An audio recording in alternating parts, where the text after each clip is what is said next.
Well, good afternoon, everyone, and welcome in from across the continent. If you're joining us for the first time today, my name is Jesse here at Exploring by the Seat of Your Pants, and we're all about bringing science and adventure into classrooms around the world. Today, we've had 4 broadcasts. It's been a wild and crazy ride. All of those are on our YouTube channel. You can check out stories from all over and all sorts of cool topics today alone.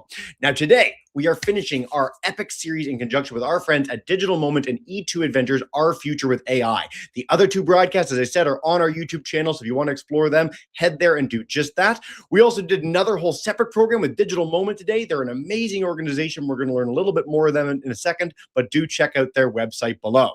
So to begin our epic journey with all sorts of speakers in multiple locations around the world today, we are going to dive in with Sabrina at Digital Moment to tell us a little bit about it. So Sabrina, welcome to the broadcast and take us away. Hi everyone, I'm Sabrina and I work at Digital Moment, a Canadian nonprofit dedicated to supporting educators and youth with the digital skills and critical thinking they need in our fast-changing world. During today's field trip, we're going to visit a data center, one of the places where all the technology behind the internet and AI actually lives. You'll probably hear terms like servers, the cloud, or data processing. These ideas might seem complex, but they don't have to be. Here at Digital Moment, we've created a fun, hands-on activity that you can do after the field trip to keep exploring what you learned today. So you'll put on the hat of an AI engineer, building your own sustainable AI model through an interactive game, and making the big decisions that will influence how powerful and also how sustainable your AI model is. For more information, ask your teacher how your class can participate in the Digital 2030 Challenge. And there is also an included educator's guide to carry out the activity in the classroom. Enjoy the rest of the field trip. Thank you so much, Sabrina. And as we dive in today, I just want to note that totally unbiased, I don't think there's any better organization at highlighting AI and how it impacts our lives and how we can connect as classrooms with great stuff online than Digital Moment. I really can't encourage you to check out digitalmoment.org enough.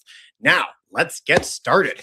If you remember, if you were here for our other broadcast, our first program in our Future with AI series, we learned how AI-powered tools are helping us to build houses and other buildings in our cities faster and at lower cost. We also saw how digital models, drones, and virtual reality are changing the way buildings are constructed. Fast forward to the second program, where we saw how AI-powered tools are revolutionizing healthcare. Do you remember how many images it took to train the AI tool used by surgeons in the operating room? Over 10,000 images. So where exactly did they come from? What exactly is powering AI and the internet in general? Did you know that over 2.5 billion messages are sent to ChatGPT every day? Every question Googled or sent to an AI chatbot requires information to be found and analyzed and an answer sent back to you. Information travels at near light speed all around the world every second of every day. How does it do so? And how does AI learn, make decisions, and respond so fast?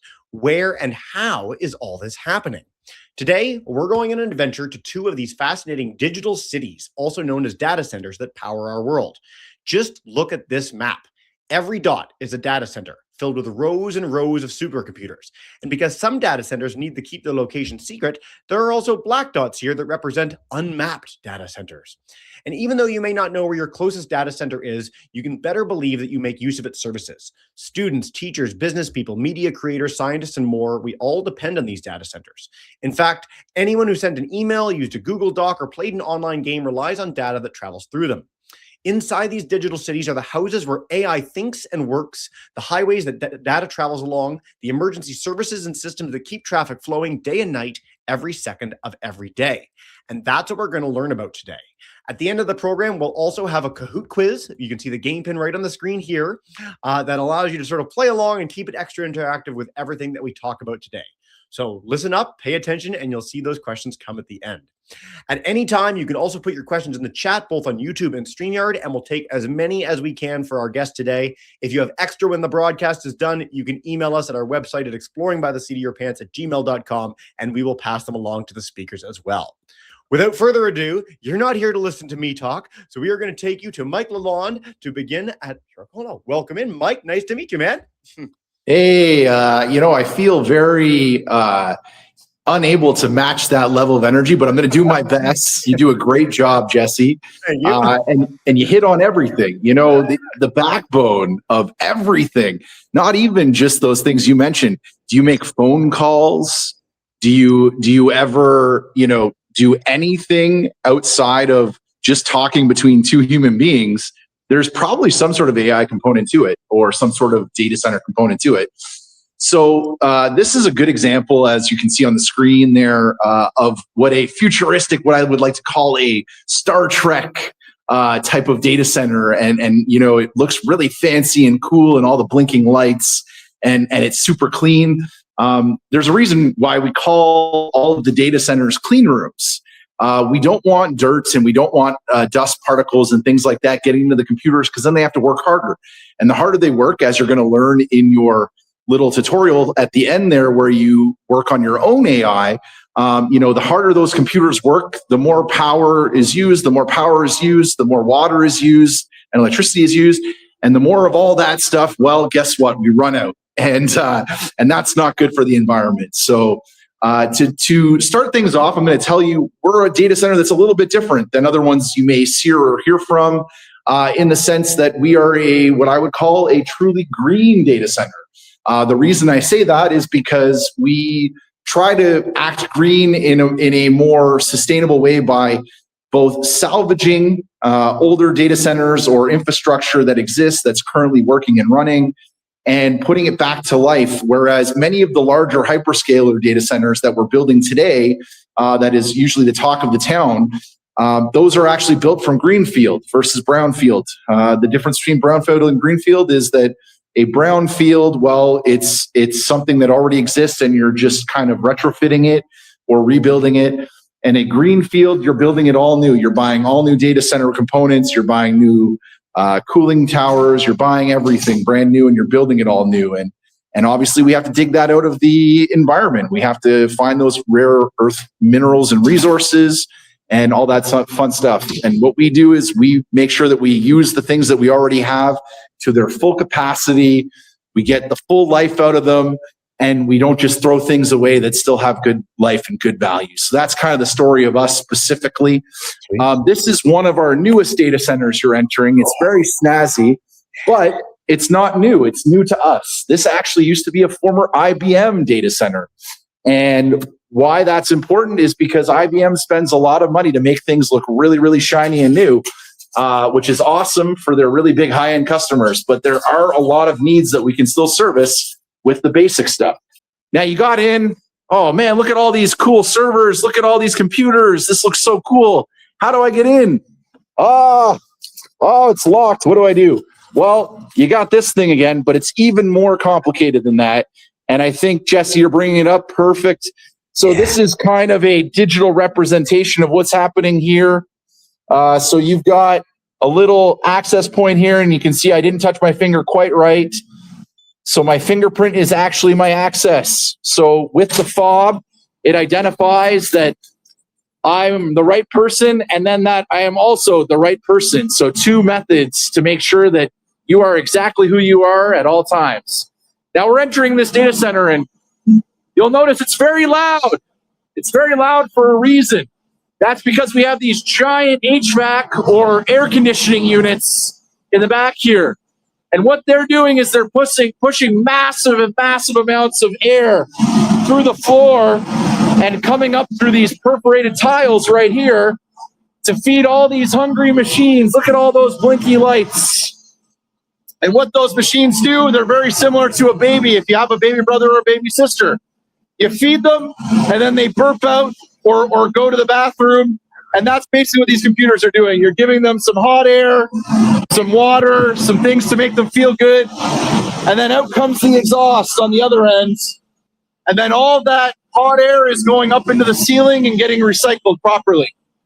So all data centers you'll come into, they usually look very similar, although I do really like this data center because, like I said, it's got a lot of fancy looking things. So up here on the roof, this is a power bus system.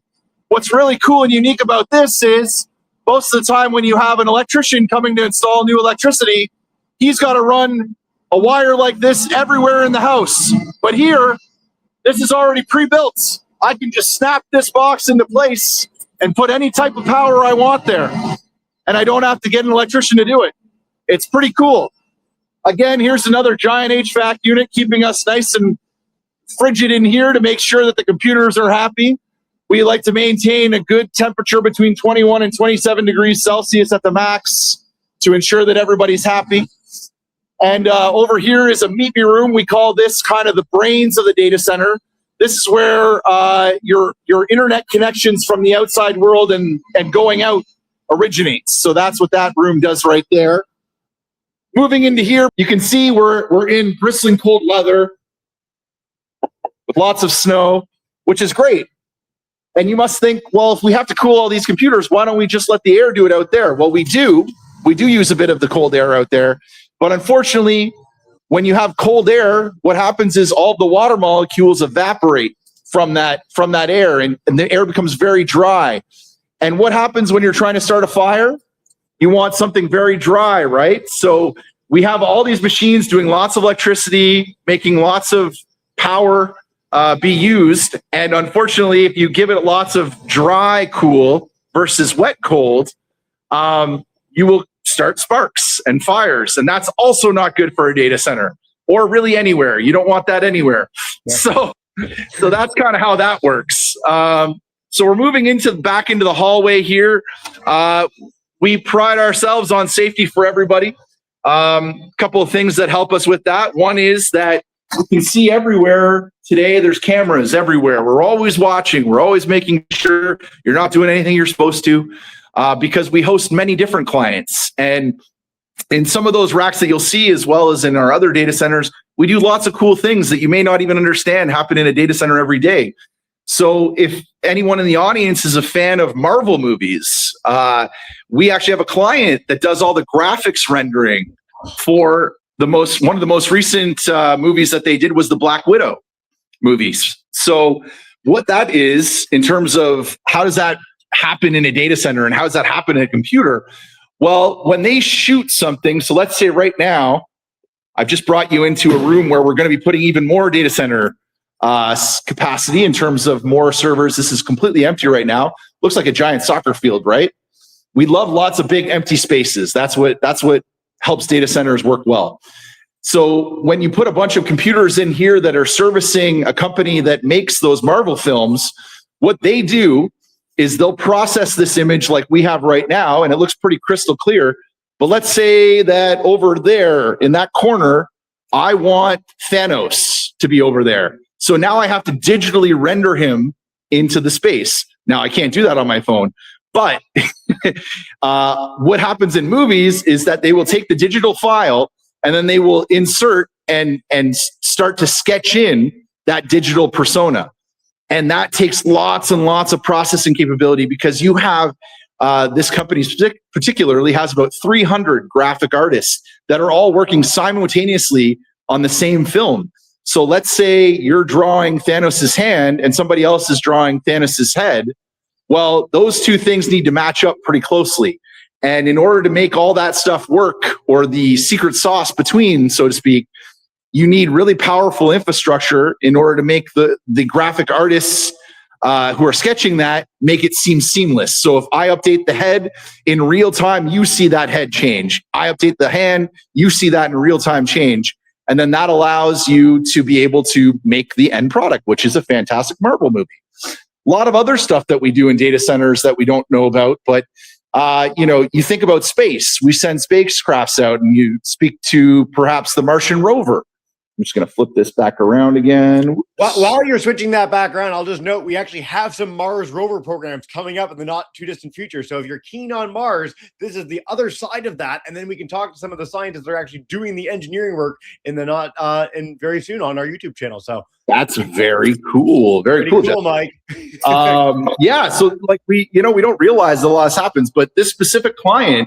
So now you've got a machine, a very simple machine, by the way. If you look at most of our outward journeys when it comes to spacecraft, they're usually very simple machines because we don't want complexity, because if something goes wrong, there's nobody there to fix it. So on Mars, there's the Martian rover. Nobody can come close to that, millions of miles away. So what do?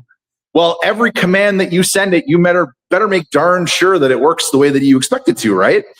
And so for that reason, one of the companies we host, they actually run 6 to 7 million different computations before sending commands to the Martian rover. They run all the different ways that all the different systems can interpret the message that they send, and they do it in a controlled lab environment here on Earth to make sure that everything works the way it's going to work properly before they send it out. Because if they send one wrong command and it doesn't work the way that they want, and all of a sudden they can't communicate with that rover anymore, they just lost $7 billion, which is a little bit of cheese, So all that to say is we do a lot of really cool stuff here, and we do a lot of pretty boring, stuff of the internet as well. But, the boring stuff is what makes everything work. So if you've got your email, for instance, or let's say your chat history, you may not use or access that all the time, but it has to sit and store somewhere. When you go back to see, did Jesse send me that email, for instance, and I want to look to see if that email is there, well, the reason it's there is because it was stored nice and neatly somewhere else in a server. And that's all those servers that you saw before. One other really neat thing about data centers is that they have to stay on at all times, because if the data centers go down and you're trying to do something like this, let's say this call that we're on right now, and it goes down for some reason, everything just stops working. And so how do we mitigate that? Well, we use batteries. It's just like anything else in the world, but just a lot larger scale. So this is what we call our UPS room. And how this works is this big thing over here is filled with car batteries and yacht batteries of that variety, these very large power capacitors. And to give you scope, this data center we're in right now has about 1.5 megawatts of power available to it. And at any given moment, if the power went down, if there was a giant ice storm, which we get a lot of those nowadays, we would actually have the batteries run everything for 1 to 2 minutes. And that seems odd. Why is there an extra step in there? Well, the reason for that is because then we switch everything over to our massive diesel generators, which I'm walking over to right now. Unfortunately, they're actually indoors, so we can't physically see them up close and personal. But this room right here gives you a good idea of what's happening. So you've got a big exhaust pipe there. You've got another one on the roof, and then the side paneling, you can see all the air intake that they have there. There are 2 very large generating capacities there, 1 megawatt and half a megawatt. And in scope of what you folks do in your day-to-day life, at your house, you probably use roughly 1 to 3 kilowatts. If you are a heavy consuming household, you have like 4 computers going at all times, all your lights are on, everything like that. You're looking at roughly 1 to 3 kilowatts, which is less than you see in only one of those racks that I showed you earlier today. And data centers have hundreds, if not thousands of these racks on the regular. So to put it in context, that large generator there, while it would feed this room full of servers, if you were to put it onto homes, to power homes, it could power 1 to 2,000 homes, which is kind of crazy to think about. That's how much workload these machines are doing on the daily basis. It's quite spectacular. Totally wild, Mike. This has been so much fun, by the way. So cool to get to explore this place. And I love the element of talking about the redundancy. And this is true of pretty much anything in tech. Like, we always have backups and backups for the backups to make sure that we're not going to have something that's really catastrophic that has a big impact on a lot of people. So getting to highlight this is really special. I really appreciate it. Exactly. We try to pride ourselves on being that way so that, when you are at the end user level and you are doing something and something glitches, you don't have that happen as often, because that's really at the end of the day what's going on is something went down, something didn't work the way it was supposed to. And what's crazy is we've become so enamored with the idea that everything just works and it's just magic, that we are kind of forgetting and losing touch with the fact that all these things are magic because there are people that do these things. There are people that make sure that things are always running. Yeah. And so if you want, and this is what I've been telling, and I teach kids all the time through Junior Achievement, another great program, if you want to secure yourself a really solid future, Yep. it's being somebody who understands the hardware of the internet and the hardware of the future of infrastructure, and knows, one, how does it work? How do you do it? And then two, have a personality like Jesse here and explain that stuff to somebody who has no idea what that means. And if you can be a conduit in that way and truly understand something and then be able to break it into something that another person who isn't technologically savvy can understand, that's a huge, huge win. So I encourage everybody on here, be curious, ask lots of questions. If you have questions, I'm told I'm going to answer them afterward, and we'll deal with those. If there's any pressing questions, Jesse, by all means, while we're here. There's nothing yet, but we'll keep everyone around. So both our StreamYard and YouTube classes, please do share in the chat. We'd love to come for you for more. But Mike, this has just been a fantastic tour, and we really appreciate your passion, expertise, all of it. And do stick around, and hopefully we get a whole bunch of queries for you at the end, man. That sounds great. I'll be here, folks. Take care. Sweet. I will say too, and maybe for our high school audience and above, a book that really impacted me when I was about your age was Tubes by Andrew Blum. So just again, the infrastructure of this is really a tangible thing. It seems like magic. I send an email, it appears at someone's inbox, halfway around the world in a quarter second. But that is made possible by undersea cables and satellites and data centers and all these amazing things that we're getting the chance to explore today. So a big thank you for our first section. And now we're going to segue to another because it just doesn't stop. So I'm going to pull up some pretty pictures as I talk through this for the next minute. Movie makers, scientists, students, researchers, innovators, and more. We have so much information that we want to use, store, and share with each other and with AI models. Because of this, new data centers are popping up every day. So remember that map we saw right here again? Any guesses as to the number of data centers in the world? There are over 12,000 and counting. Scientists and researchers are some of the heaviest users of data centers in AI. For them, a data center is like a giant brain. The servers are like brain cells, the cables are signals being sent throughout the brain, and the data itself is like memories. Imagine how many memories it takes to power AI. There are researchers in all fields who use AI to advance their work, and then there are those whose research is AI and how to make it better. Regardless, they all need that digital brain. To visit that digital brain, we need to go to Calco Quebec, a nonprofit organization who serves these researchers by making their data center and supercomputers available to universities and research centers across the country. Spoiler alert, they even have a supercomputer, but more about that later. So I'm going to welcome in Maxime, Valerie, and Cindy to the program. Welcome in, guys. So nice to have you joining us here today. And tell us a little bit more about your digital brain and where we are exactly. Hi, Jesse, and hi, Mike. Thanks for the nice visit. So what you're seeing right now on with Cindy's camera is our data center room. Right now, the lights are closed just because it looks a lot cooler like that. But it's essentially the same kind of data center that Mike just showed us. The main difference is that it's used for research. So we have researchers from all universities across Canada using these infrastructures. In comparison to Mike's, I think he said 1.5 megawatt. We have roughly 2 megawatts, and it's one of roughly five main data centers in the country. We have multiple clusters, multiple supercomputers in that room. There's Narval, there's Rorqual, and we will talk a little bit about another one later. So Valérie here is showing us the logos of those supercomputers. So Calco Quebec, we like to have the supercomputers named after some cute animals that we can print stickers. It's always a lot of fun. If Cindy, if you can open one of those racks. Yeah. Just by the way, the fact that you started this in the dark was so cool. Like, that is the best way to show this place off, and to open it is even cooler. Oh my gosh! Awesome. Yes.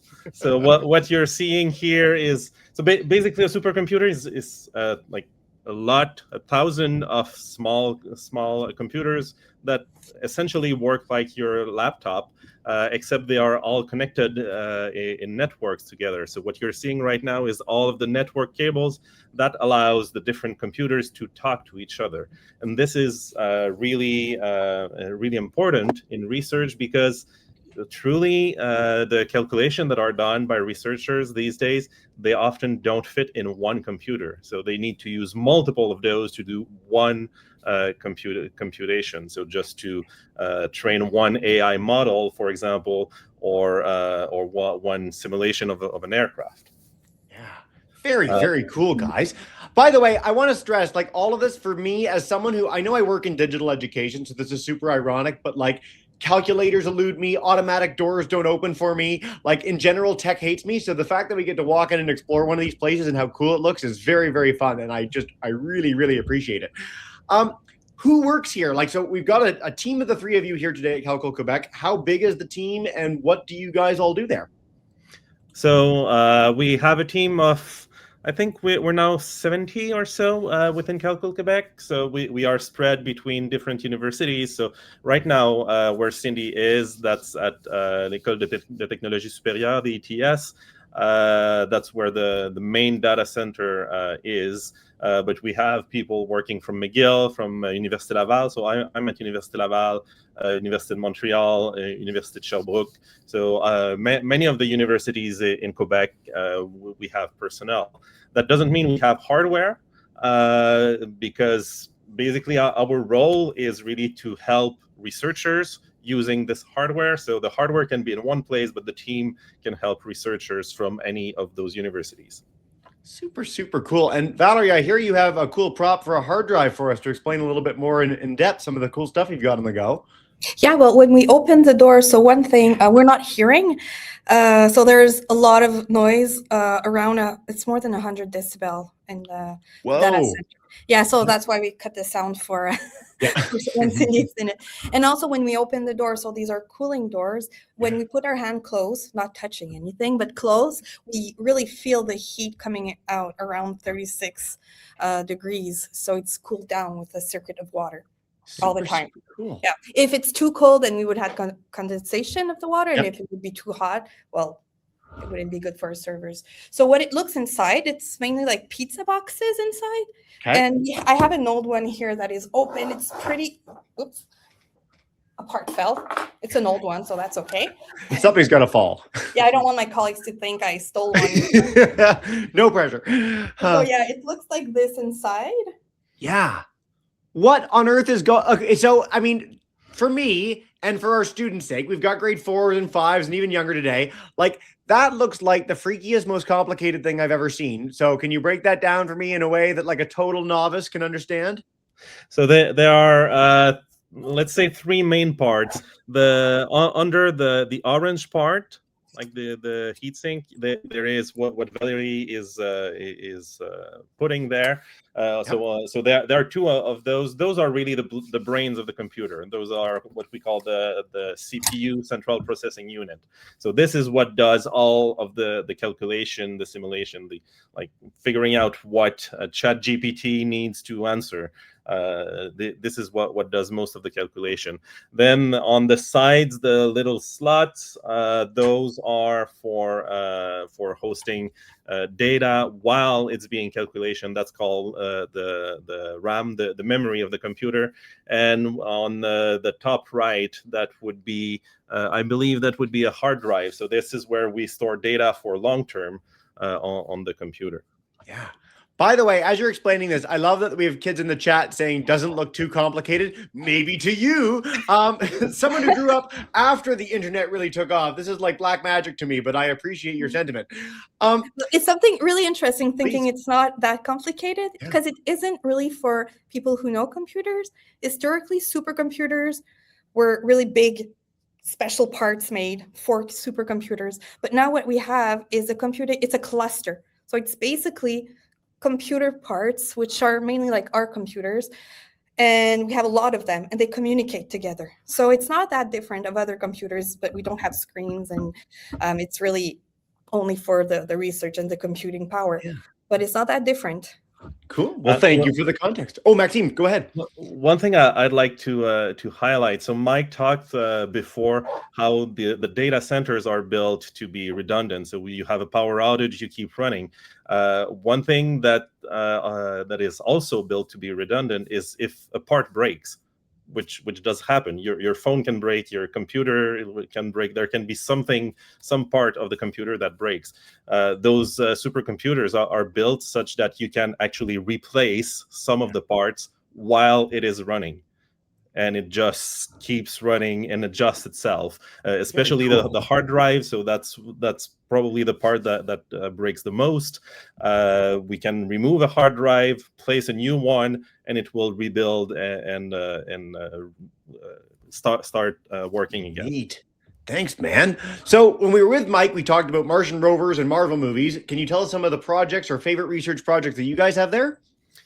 Sure. So those computers first are used by all of the disciplines. So we often think like physicists, chemists, engineering, but they are used in art, they are used in politics, they are used in religion, they are used in really all of the disciplines nowadays.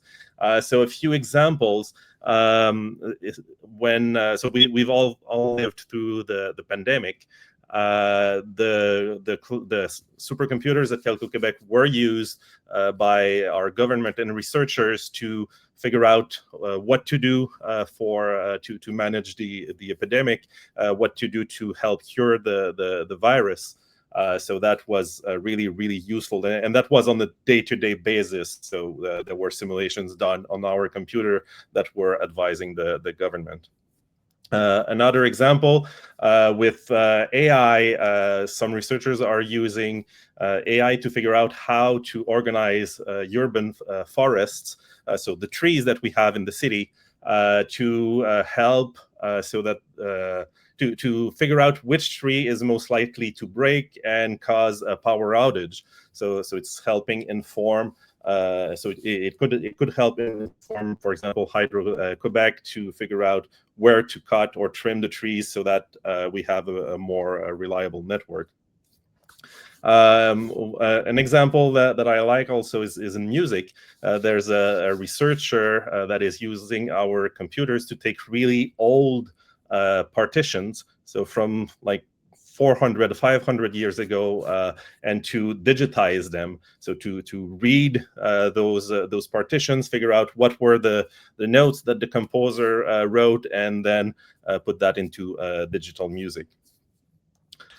Super cool, guys. Geez. Well, at the beginning of this, I hinted at a super computer, which is just really fun to say. Can you tell us a little bit more about it and take us on a little bit of a journey? Yes, and while I speak, Cindy can probably move toward that computer. So this is a computer. It's named Monarch, and I'll explain why a bit later. It is what we call a quantum computer. So what you are seeing right now, the big black box, is really just the enclosure to protect all of the parts. Most of the parts that you're seeing inside are really just compressors and mechanical parts of pumps to cool down the computer. And the actual computer is inside of the white cylinder that we just passed. And that contains a chip that is cooled down to near absolute zero, so minus 270 Celsius degrees. And the reason why it needs to be cooled down is because quantum computers, they really start working. They need to be really cold and really insulated from all of the environment to be able to work. So this is what it looks like inside of the white cylinder. So there are a bunch of cables that's to control the actual computer, and the actual computer would be just inside of the gray cylinder at the very bottom. And I think Valerie has an example of what the chip looks like. So what you find in that gray cylinder is a chip that looks just like that. And this is the quantum computer itself. By the way, I just want to stress too, so quantum is a term that gets thrown around in science a lot and usually means absolutely nothing to do with quantum. So it's really cool to get to explore something that actually relies on it. And the chip, like, it's so beautiful too. Like, it doesn't need to be designed in such a gorgeous way, but it really does make it seem much more space age and sciencey as like a nerd who loves this sort of thing. It's really appreciated to get to explore this, and super, super neat. Thanks, guys.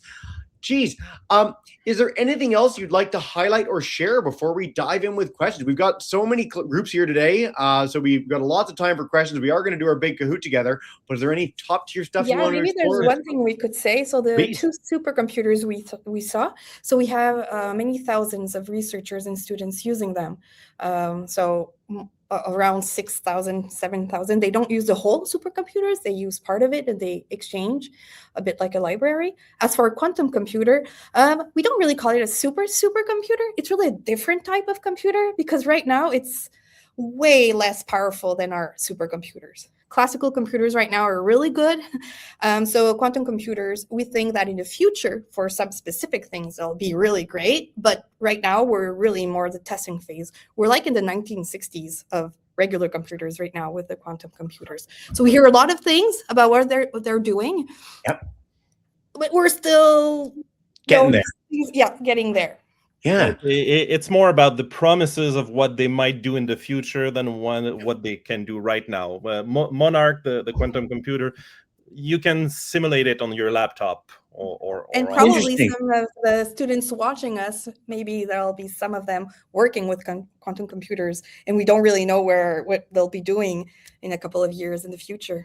I really appreciate that context because I think so many sciences are like, wow, our thing's the best thing ever. It's the greatest thing of all time. And to give that context, like, we're still getting there. We're still learning. I mean, I've grown up hearing the promise of quantum computers for a while, nuclear fusion and how we could use that as another really good example of something like that. Like, the technology isn't quite there yet. We're working on it. Some of the smartest people in the world are involved in this, but I love the perspective of let's present this with a little bit of nuance. So thank you very, very much for that.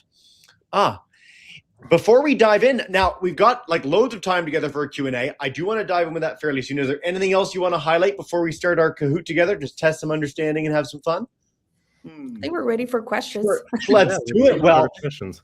If you want to help me out and help us with any answers, give us little hints along the way. We are going to dive in with our Kahoot together. Feel free to join in with that in the chat. For those who are new to Kahoot, the faster you answer, the more points you get, and what you win is both Data Centers teams and I's everlasting respect. So I'm going to start us off. We've got 6 questions in our Kahoot, which is super unusual for us. So you guys get like bonus extra stuff than our usual stuff today. We're going to dive in with this and let's do this thing and see how it goes. Then we've got lots of time for Q&A. So if you're on StreamYard, YouTube, share in the chat. We'll take as many questions as we can. I've also provided our email if you have any extras at the end of the show. Here we go. How many messages do people send to ChatGPT every day? Is it 2,500, 2.5 million, 2.5 billion, or infinity? What do we think? Which is spelled in the French way from the last time we did this earlier today. 5 answers in so far. Get those answers in. There's more of you than that. Quick. And no matter what, it's good to reinforce these concepts. If you don't get these right, that's totally cool. We just appreciate you guys playing along. Ooh, this one really threw people off. So yes, 2.5 billion, a bit of a throwaway line in the middle from me in one of my segue bits. Wonder Buffalo takes our lead. Let's go to question 2.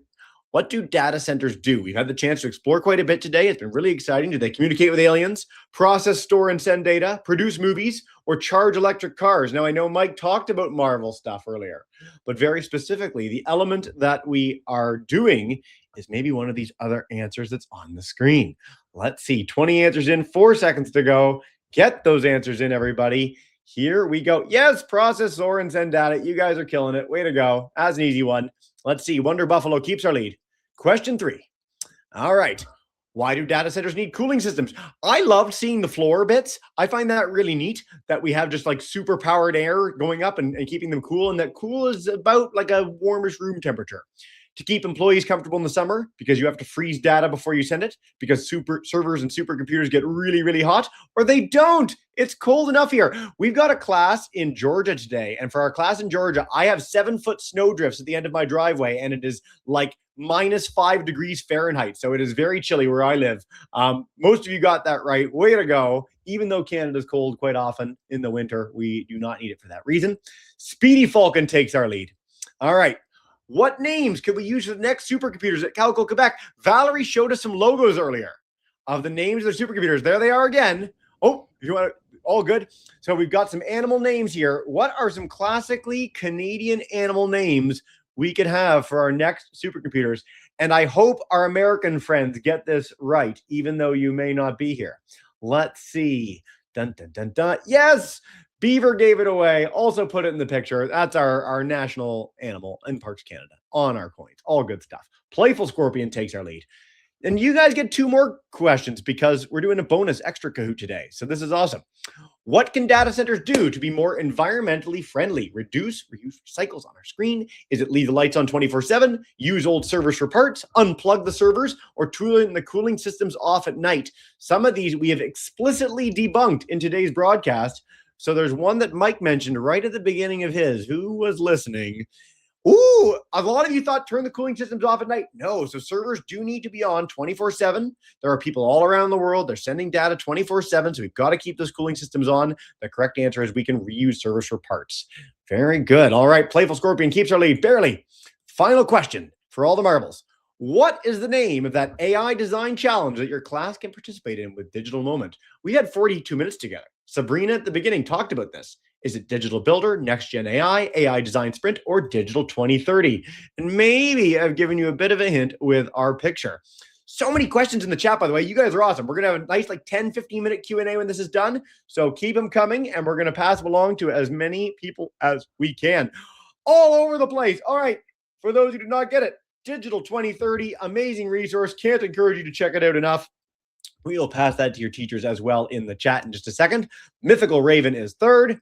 Second, silver medalist as the Olympics come close, Playful Mantis. And first, for all the marbles, drum roll, please. It's Majestic Pelican all over the place today. Our leaderboard was crazy. So thank you for playing along. We really, really appreciate that. As I said, I'm putting that 2030 in the chat for everyone on YouTube and StreamYard.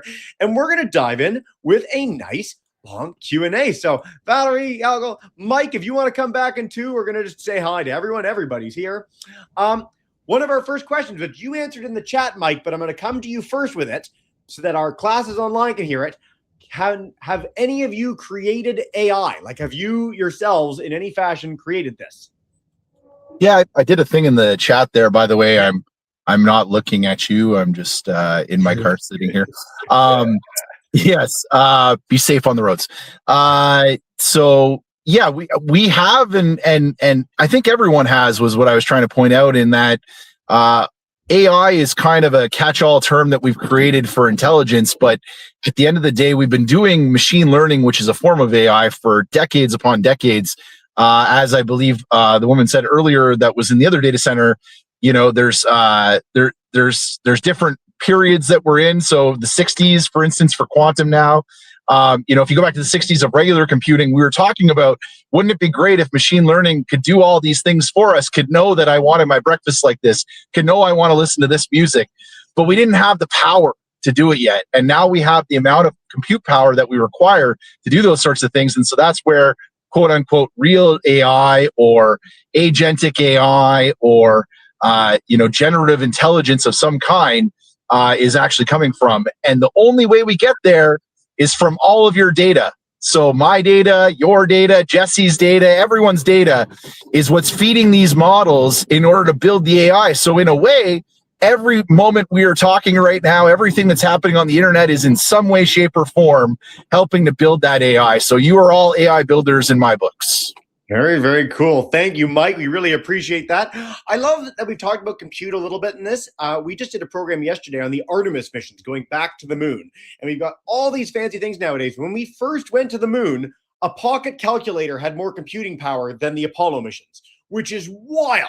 So the amount that we've increased on that in the last few decades is truly astronomical.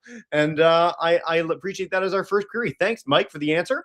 We're going to head to our Calco friends for our second question, which is, what would happen if the power went out nationwide for the data centers? Our class in Georgia asked this. Maxime, Valerie, I'm going to head to you guys. If everything goes terribly wrong, what's going to happen? Well, I think if nobody has electricity, then there's bigger problems in our data center. But for our data center, we can tolerate some downtime.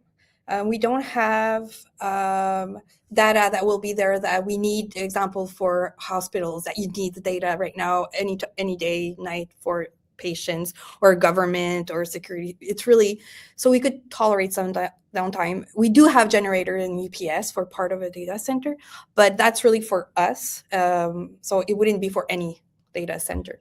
Sometimes we do have downtime and we have to write to our users and be like, yeah, sorry about that. But we have thousands of researchers, but they're not all using it at the same time, so it won't affect everyone at the same time. Maxime, is that covered? That's a perfect answer. And well, Maxime, if you have any more, by all means, that way, man. Yeah, I would add that for research, like Valérie was saying, uptime is not critical. Researchers much prefer having, like, let's say 5% downtime, but having twice as much computing powers. That's not the same reality for hospitals or for companies, like in the industry, rather than in the research. So this is something that we are a bit lucky with. Yeah. Great answers, guys. Geez, we're going to keep diving in. We've got some great ones on YouTube. So back to the quantum computer thing, we have a question about why does it have to be almost absolute zero? Was it such a unique temperature for any of our students that might have even heard of this before? It's a really, like, it's as cold as you can possibly get in the universe. And we try to get as close to that as possible when we're using quantum computers. So Valérie, you were explaining a little bit about that. If you want to dive in.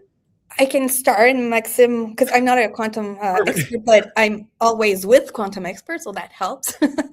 There's different technologies for quantum computers. So the one we saw is a superconducting computer, and we showed you the chip. So for that chip to work, well, we need to bring it down. Maxime, I'll let you continue, and I'll show the chip.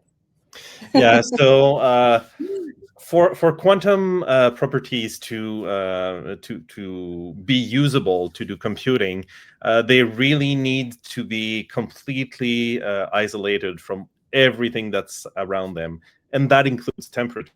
Because all of the temperatures is basically molecules that move and that cause noise, and all of that will actually destroy the quantum state. So if it is warm, we're just not able to keep the quantum information for long enough to do a calculation. So contrary to your computer, that, I mean, short of dropping a glass of water on it, it will keep working and it will keep its information. For a quantum computer, any very, very, very small perturbation will just destroy the quantum state. So as much as there are great promises of what a quantum computer can do, it's also really, really, really hard to do. And cooling it down is it's actually the easy part, but it is part of what you need to do. And that also brings up that we will probably never have a quantum computer in our pocket the same way we have a phone in our pocket. This is something that will stay in the lab, and we can access it to do some calculation when it's advantageous. Basically a little bit like ChatGPT. You access it, you don't run it actually on your computer, even though that's changing. For a quantum computer, it's probably not changing. I love when sort of high-level physics of any kind requires like its own contained unit. Next week, we're going to a particle physics lab about 2 kilometers down in the Earth. And like the way they keep those chambers free of everything else for the work that they have to do is totally wild. And to see something like, I'm just going to bring it up full screen, but like the box, this whole thing that this thing is in is so wicked awesome. Like, it looks like something out of a sci-fi movie when I was a kid. So I really, really appreciate the chance to get to see this. We've got a great question. Oh, go ahead, Maxime. Maybe to give an analogy. So I was studying during my graduate study. I was in quantum physics, and I was working with.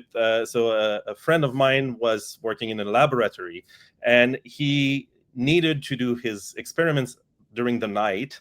Because every time somebody was taking an elevator at the other end of the building, it would affect his measurements. So this is how sensitive this kind of thing is. So you really, really need to shield it from any of the noise. It's really like it's in science in general. I love our ability to do things that are way beyond the limits of human perception, whether it's see something. I mean, we were talking telescopes last week too, and that, you could see someone light like a match on the moon, and we could do that with modern day telescopes. Like, that's totally wild that we have that sort of sensitivity. And again, getting to explore in a different way has been really, really special. So thank you all very, very much. We got a question about the limits of AI, if it's data, if it's computing power, if it's energy, water. Like, is there something that is holding it back?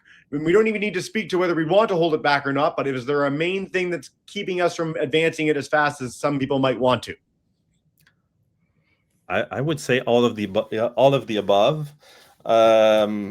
Ultimately, there's a data problem. So by now, the AI models have probably absorbed all of the human-generated content from the internet and like included in that in the model. So there is only so much data that AI can absorb, because that's there's only so much that is available to an AI. Probably so there is lots of advances that can be done maybe on the models, so the techniques of how to use that data to produce better results. But ultimately, data is where the game is. Our big limit. Yes. Guys, time flies and you're having fun. We are nearing the end of the broadcast. Is there any final message as a team that you'd like to share with us before we say goodbye to all our students today? Well, maybe for AI, so we have a lot of it's GPUs that we need. So we have a lot of them because a lot of researchers need it, like you said, to do research on AI or to use AI, and they use a lot of energy. So is it right now stopping us, the energy? Maybe not, but it is a big thing, not just for research, but worldwide. It's a big thing. The energy, all the energy it takes, so to do things that maybe we don't necessarily always need AI for. So I would say energy has to be something we think about. I really, really appreciate that. We did a program earlier today with Digital Moment too. And so it's really worth dissociating that there's lots of different, AI has become this blanket term for a lot of things. There are elements of AI that are very business centric. There are AI that's used for research in a really impactful way. So Digital Moment does a really good job of exploring some of these things, but it's really worth, and it's interesting seeing in the chat how students are dealing with it, but like, not all of this is inevitable. Not all of this is necessary. Not all of this is good. Some of it can be very, very good, but it is a technology like any other, and it's really worth understanding the ethics, the values, how it impacts the society around us, and whether we want it to impact it that way. So I really encourage you as classrooms, think about that. Guys, I wish we could go all day, but we're nearing the end of the school day for everybody. So I'm just going to encourage you all, if you have any extra questions, you can email them to us. I encourage you to check out Digital Moment. This has been so fun pulling together our Future with AI series in collaboration with E2 Adventures and Digital Moment. They're all on our YouTube channel. The other two are up. This one will be up not too distant future, but we'll bring in Cindy as well and our data center, Mike on the road. Thank you so much, everybody, and have a wonderful rest of the day. Bye for now, guys, and thank you so much.